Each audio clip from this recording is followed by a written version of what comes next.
We're looking back at the Formula One season for 2015 with Dominic Harlow, former chief engineer at Force India and Williams, and James Allen.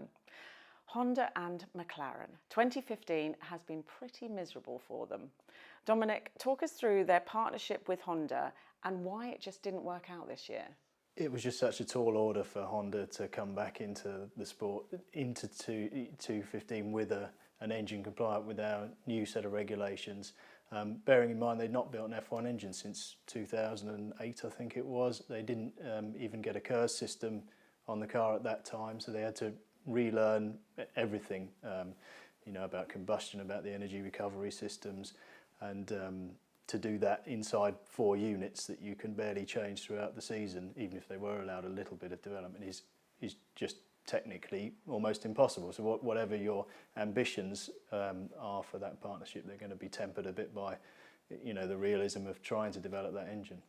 Dom, optimism can only take you so far. Can you actually see light at the end of the tunnel for them? Yeah, I think it's still a little way off, to be perfectly honest. They were still struggling with reliability. They still had some, I think, architectural problems with their power unit at the end of the year, so at least they can iron some of those out and make a decent step, but there'll still be a lot of learning to do, and they're still limited by the token system, the number of power units they've got, relatively low amount of testing.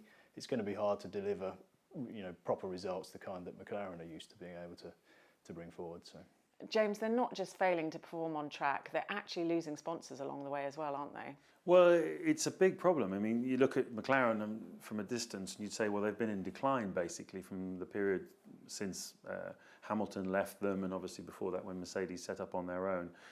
I can see why they wanted to partner with Honda, and I think you could argue maybe that should have started in 2016, give Honda another year to get ready, but they needed their money.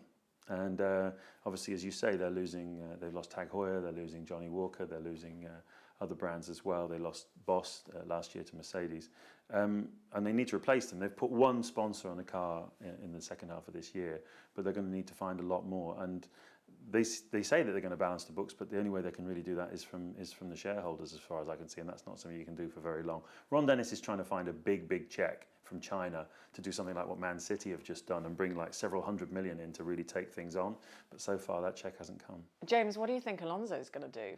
I can see him taking a sabbatical if that car isn't a big step forward next year, or particularly the power unit isn't a big step forward next year. Obviously, there have been discussions about that. Ron Dennis acknowledged it in Abu Dhabi. What the benchmark might be that would be enough to trigger Alonso doing that, obviously we don't know. But from a financial point of view, I mean, the rumours are they're paying him $50 million US a year, and there's no point in having a $50 million driver if you can't give him a car that he can compete with. It's no sense for either party, really. And for both of you, what have you made of Ron Dennis's return to frontline F1? I just don't think he's the manager he once was, and obviously he's running a much bigger business now with a very successful, beginning to be successful car company, and I just don't think you can do both things really. So I've got a lot of time for Eric Bouillet. I think he's a good racing manager. I suspect that he'd do even better if he was given complete control of the keys to the Formula One team. You can read more about that topic and more from the JA on F1 season review, available at the website.